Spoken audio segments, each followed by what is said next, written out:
Shooting പരിശീലകനായ professor Sunny Thomas അന്തരിച്ചു. Olympics medal ജേതാവ് അഭിനവ് ബിന്ദ്രയുടെ പരിശീലകനായിരുന്നു. വിവരങ്ങളുമായി സനോജ് സുരേന്ദ്രൻ ചേരുകയാണ് കോട്ടയത്ത് നിന്ന്. സനോജ്, രാജ്യത്തെ ഷൂട്ടിംഗ് പരിശീലകനായ ഏറ്റവും പ്രധാനപ്പെട്ട പരിശീലകനായ 19 വർഷക്കാലം ദേശീയ ഷൂട്ടിംഗ് മേഖലയെ നയിച്ച സണ്ണി തോമസ് വിട പറഞ്ഞിരിക്കുന്നത് എപ്പോഴായിരുന്നു അദ്ദേഹത്തിൻ്റെ അന്ത്യം? മറ്റു കാര്യങ്ങൾ? പുലർച്ചെയാണ് അദ്ദേഹം മരണപ്പെട്ടു എന്ന വിവരം അറിയുന്നത്. ബന്ധുമിത്രാദികളാണ് അറിഞ്ഞത്. ഹൃദയാഘാതമായിരുന്നു മരണ കാരണമെന്നതാണ് ഇപ്പോൾ ലഭിക്കുന്ന വിവരം. അതുമായി ബന്ധപ്പെട്ടുകൊണ്ടുള്ള കൂടുതൽ വിശദാംശങ്ങൾ ലഭിച്ചു തുടങ്ങിയിട്ടുള്ളൂ. അല്പം മുമ്പാണ് മരണം സ്ഥിരീകരിക്കപ്പെട്ടിട്ടുള്ളത്. പുഴവൂരിലെ തന്നെ ഒരു ആശുപത്രിയിലേക്ക് മാറ്റാനുള്ള തീരുമാനമാണ്. പോസ്റ്റ്മോർട്ടം നടപടികൾ വേണ്ടി വരുമോ എന്നുള്ളതിനെ സംബന്ധിച്ചുള്ള തീരുമാനത്തിലേക്ക് എത്തിയിട്ടില്ല. എന്തായാലും ദേശീയ തലത്തിൽ ശ്രദ്ധേയനായിട്ടുള്ള ഒരു പരിശീലകനായിരുന്നു. ഉഴവൂർ കോളേജിലെ പ്രൊഫസറായിരുന്നു.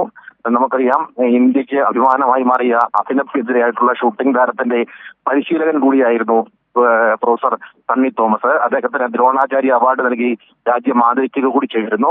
ഒരു കാലഘട്ടത്തിൽ ഷൂട്ടിംഗിന്റെ മുടിചൂട മന്നന്മാരായി ഇന്ത്യൻ സംഘത്തെ വാർത്തെടുക്കുന്നതിൽ ഈ പ്രൊഫസർ സണ്ണി തോമസിന്റെ പങ്ക് വളരെ വലുതായിരുന്നു. അദ്ദേഹത്തിന്റെ ദേഹവിയോഗം ഇന്ത്യൻ കായിക ലോകത്തിന് കനത്ത നഷ്ടം തന്നെയാണ്. ഷൂട്ടിംഗ് രംഗത്തായിരുന്നു ഒരു കാലത്ത് ഇന്ത്യക്ക് ഒളിമ്പിക്സ് മെഡൽ ഉൾപ്പെടെ നേടിയെടുത്ത് അഭിമാനമായി മാറാൻ കഴിഞ്ഞത്. മറ്റ് മേഖലകളിലൊക്കെ ഇന്ത്യ പിന്നോട്ട് പോകുമ്പോൾ ഷൂട്ടിംഗിലായിരുന്നു ഇന്ത്യക്ക് അഭിമാനകരമായ നേട്ടം ഒരു കാലഘട്ടത്തിൽ ഉണ്ടായത്. അതിന് കാരണക്കാരനായ ഒരു വ്യക്തിത്വം കൂടിയായിരുന്നു പ്രൊഫസർ സണ്ണി തോമസ് എന്ന കാര്യത്തിൽ സംശയമില്ല. അതുകൊണ്ട് തന്നെയാണ് അദ്ദേഹത്തിന് രാജ്യം ഈ ദ്രോണാചാര്യ അവാർഡ് നൽകി ആദരിക്കുക കൂടി ചെയ്തത്.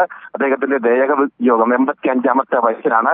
80-ാമത്തെ വയസ്സ് ആഘോഷിക്കുന്ന വേളയിൽ അഭിനന്ദന അദ്ദേഹത്തിന് അഭിനന്ദനം അറിയിക്കുന്ന ഒരു സാഹചര്യം വരെ ഉണ്ടായിരുന്നു. അതുകൊണ്ട് തന്നെ അദ്ദേഹത്തിന്റെ മരണം അല്പം മുമ്പാണ് സ്ഥിരീകരിക്കപ്പെട്ടത്. വിശദാംശങ്ങൾ പിന്നാലെ നമുക്ക് കൂടുതൽ അറിയിക്കാൻ കഴിയും. സുജു. സനോജ്, ഏതായാലും സണ്ണി തോമസ് എന്ന് പറയുന്ന മികച്ച കായിക അധ്യാപകൻ, ഒരുപക്ഷെ ദ്രോണാചാര്യ അവാർഡ് കിട്ടാൻ ഏറ്റവും യോഗ്യനായ ഇന്ത്യയിലെ ഏറ്റവും മികച്ച കായിക പരിശീലകൻ തന്നെ പറയാം. നമുക്കറിയാം, അഭിനവ് ബിന്ദ്ര എന്ന് പറയുന്ന ഒളിമ്പിക് മെഡൽ ജേതാവിനെ വാർത്തെടുത്തതിൽ മികച്ച ശിഷ്യന്മാരെ കണ്ടെത്തിയ മികച്ച അധ്യാപകൻ അതുതന്നെയായിരുന്നു. നമുക്കറിയാം, മനു ഭാക്കറിൻ്റെ കാര്യത്തിലടക്കം സണ്ണി തോമസിൻ്റെ ചില നിരീക്ഷണങ്ങൾ ഉണ്ടായിരുന്നു. ഇന്ത്യയിലെ ഷൂട്ടിംഗ് രംഗത്തിൻ്റെ മുടിചൂട മന്നൻ വലിയ പ്രതിഭകളെ കണ്ടെത്തുന്നതിൽ അദ്ദേഹത്തിൻ്റെ പങ്ക് വളരെ നിർണായകമാണ്. അദ്ദേഹം വിട പറയുമ്പോൾ സ്വാഭാവികം തീർച്ചയായും ഇന്ത്യയിലെ കായിക മേഖലയ്ക്ക്, ഷൂട്ടിംഗ് മേഖലയ്ക്ക് വലിയ നഷ്ടം തന്നെയാണ്. ഏതായാലും അദ്ദേഹത്തിൻ്റെ മരണവുമായി ബന്ധപ്പെട്ട കൂടുതൽ കാര്യങ്ങൾ ഇനി അറിയേണ്ടതുണ്ട്. ഇപ്പോൾ സനോജ് അവിടെ അദ്ദേഹത്തിൻ്റെ വീട്ടിലേക്ക് പോകുന്നു എന്നാണ് മനസ്സിലാക്കാൻ കഴിയുന്നത്. എന്താണ് ആശുപത്രിയിൽ നിന്നും അല്ലെങ്കിൽ ബന്ധുക്കളിൽ, നാട്ടുകാരിൽ നിന്ന് ലഭിക്കുന്ന മറ്റു വിവരങ്ങൾ?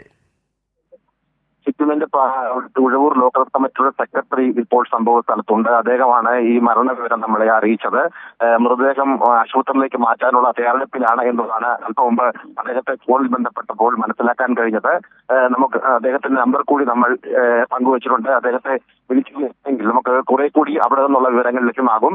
നമ്മളിപ്പോൾ അങ്ങോട്ടേക്കുള്ള യാത്രാമധ്യയാണ്. എന്തായാലും അല്പസമയത്തിനകം നമുക്ക് അവിടെ ഒരു അരമണിക്കൂറിനുള്ളിൽ എത്തിച്ചേരാൻ കഴിയുമെന്നുള്ളതാണ് പ്രതീക്ഷിക്കുന്നത്.